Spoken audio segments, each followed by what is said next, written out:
The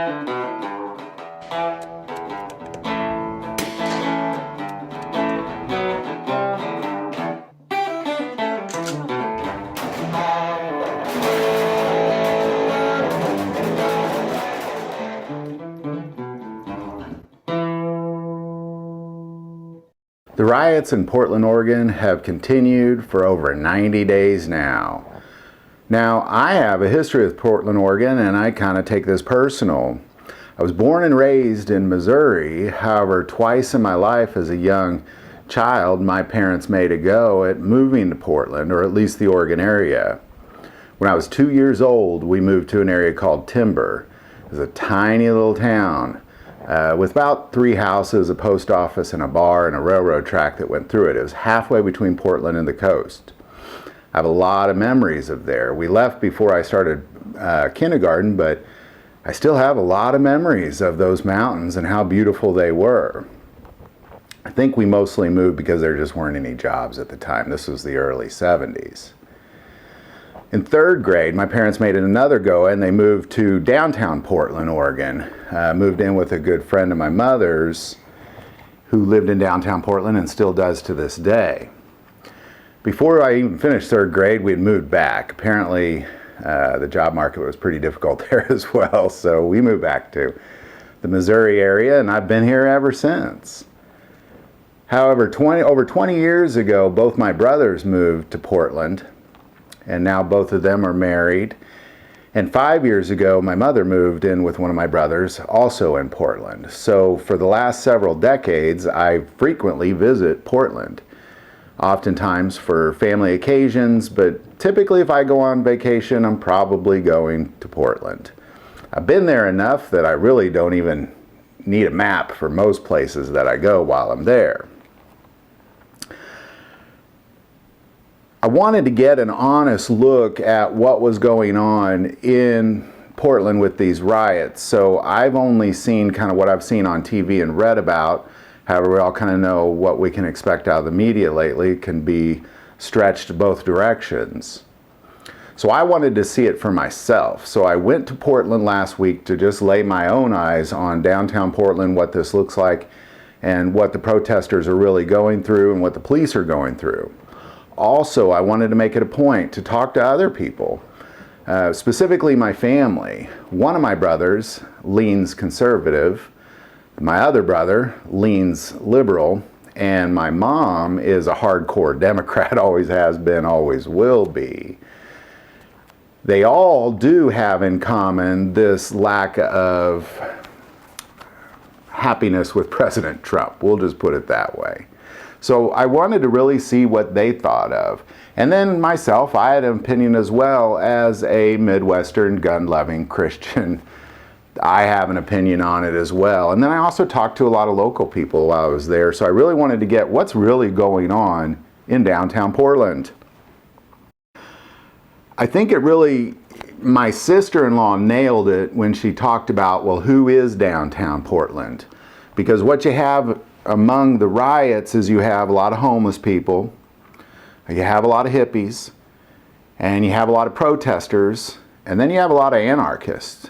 The problem is they all look the same.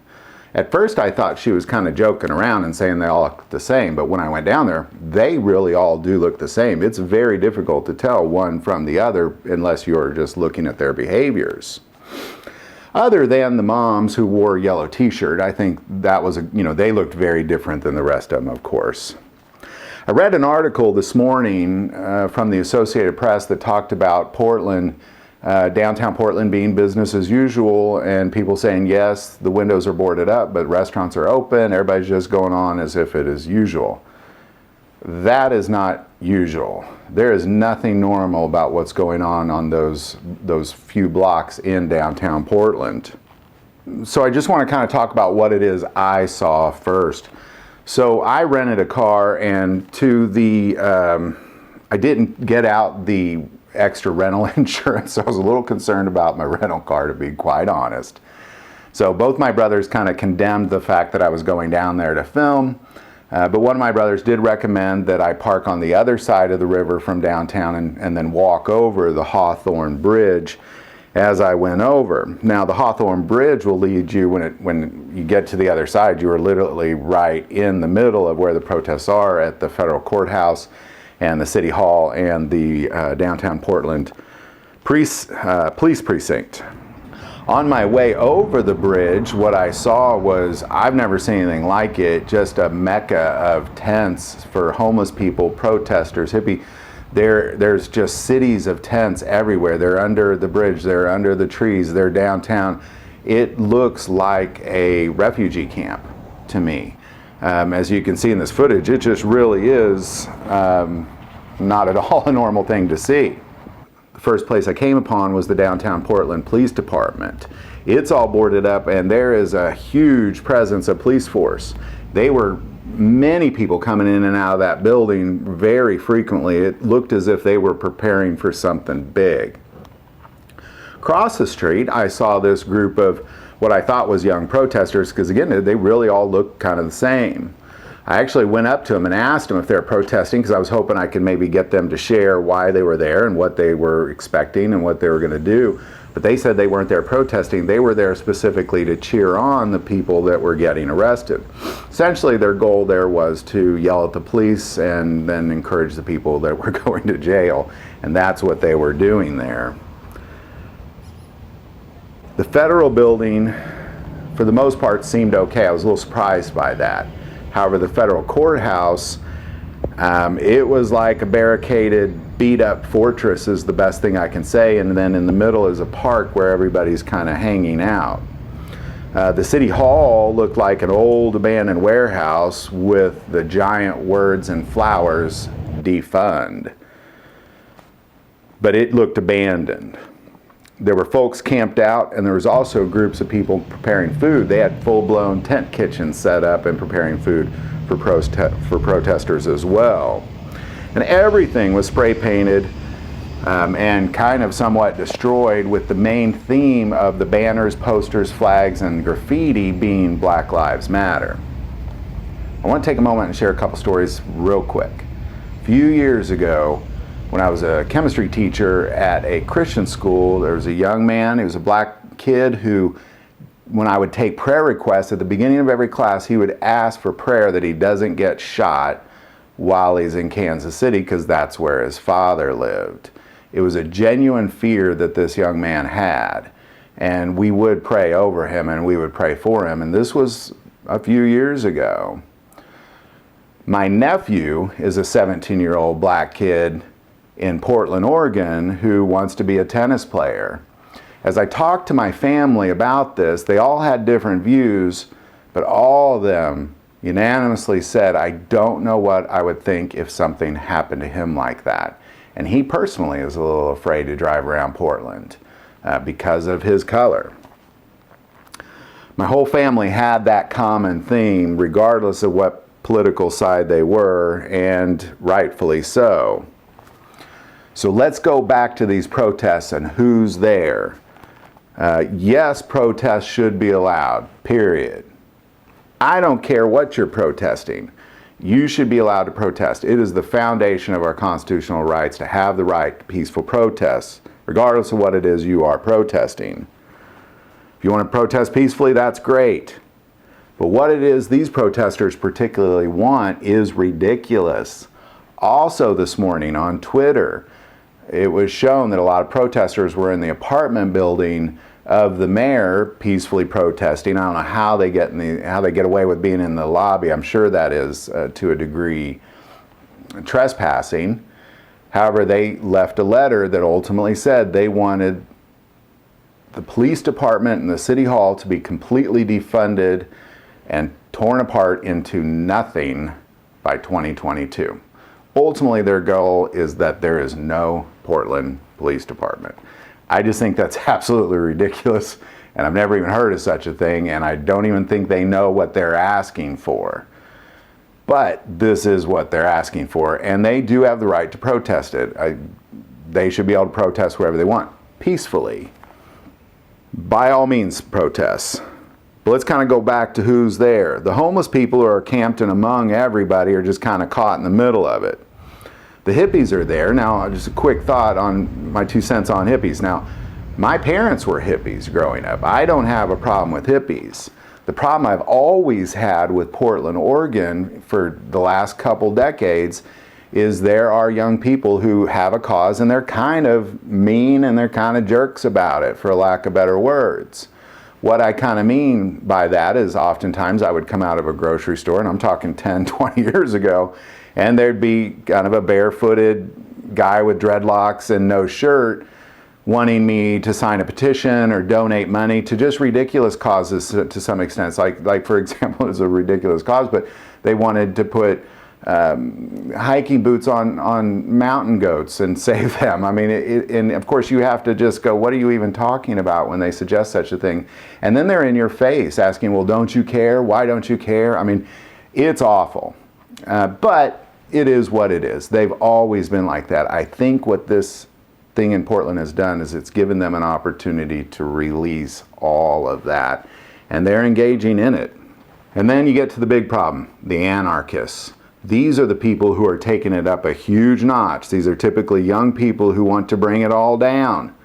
And they come out at night, and they're the ones causing most of the destruction. And then there's a thing called a mob mentality where when the anarchists are causing chaos, it pulls others into it, including the police, including all the hippies and the homeless people. And many in Portland believe that there is, to some degree, a number of paid anarchists causing chaos in downtown Portland. My leaning conservative brother shared a story with me that when these protests first began and the mob met the police in a line, the police actually took a knee and kneeled because they also believed in this cause of Black Lives Matter. But then it just got crazy, and now what you have is the police are at wit's end. Some of my relatives know some of the police officers. They're very calm, cool, wonderful people, and now they are just literally at a breaking point. And it's really getting to the point where, and I could see it in their eyes as they drove around. I mean, they were everywhere downtown. There was a heavy police presence. They did not look happy. They looked burnt out. They looked disgusted. It is definitely wearing on them big time. Again, protest peacefully, yes. Violent anarchy is almost to some degree being accepted in Portland by the mayor and the governor. Why the National Guard has not been called in, I have no idea. Again, peaceful protests, yes. Anarchy and destruction of not just property, but people, not okay. Violence is not okay. Destruction of private property is not okay. Why the National Guard has not been called in, I don't know. What I understand is that Governor Kate Kelly refuses to call them up by saying it infringes on their right to protest.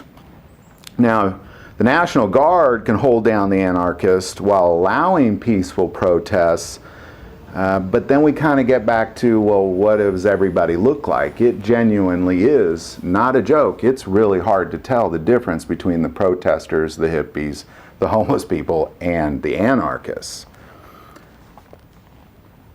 I think there was a common theme that I got from everybody that I talked to in Portland, including a few strangers that I met, that they are disgusted by what it is like downtown.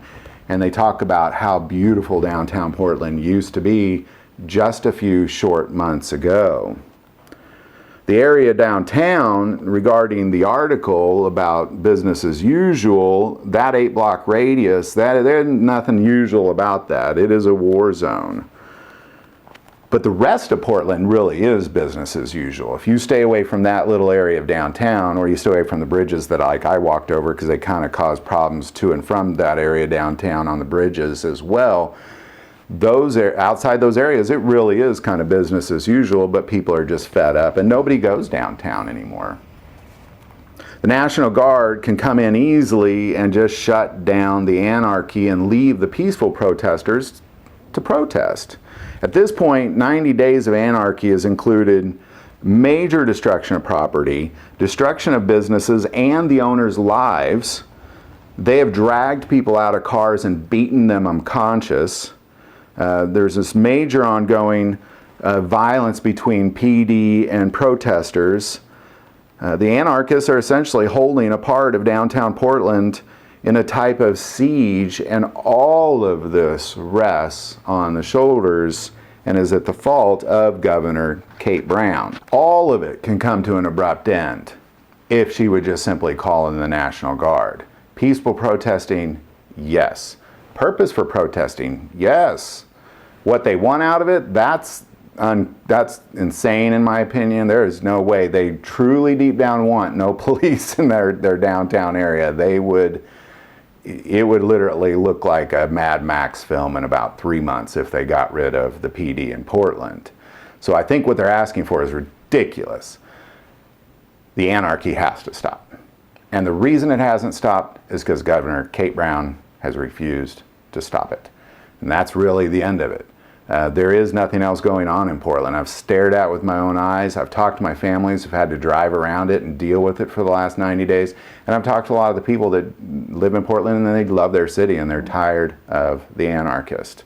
And Governor Kate Brown is just simply not doing anything about it. They're putting the police on the front lines and they're just having to arrest people when they can catch them, which is far and in between. And they're having stones thrown at them. It's literally anarchy when the sun goes down in Portland, downtown. So I'd love to hear your thoughts about it. I laid my own eyes on it. This isn't a story I read on Associated Press or Fox News or CNN or anything like that. This is coming straight from the horse's mouth. So I'd love to know your comments on the riots in Portland. Put them in the comments below. If you like this video, click like and subscribe. If you feel called to support our channel through Patreon, that link is also below. But the most important part of this channel is we take prayer requests, so never hesitate to send that in. Thank you for watching this episode of God, Family, and Guns. And as always, love God, love your family, and love guns.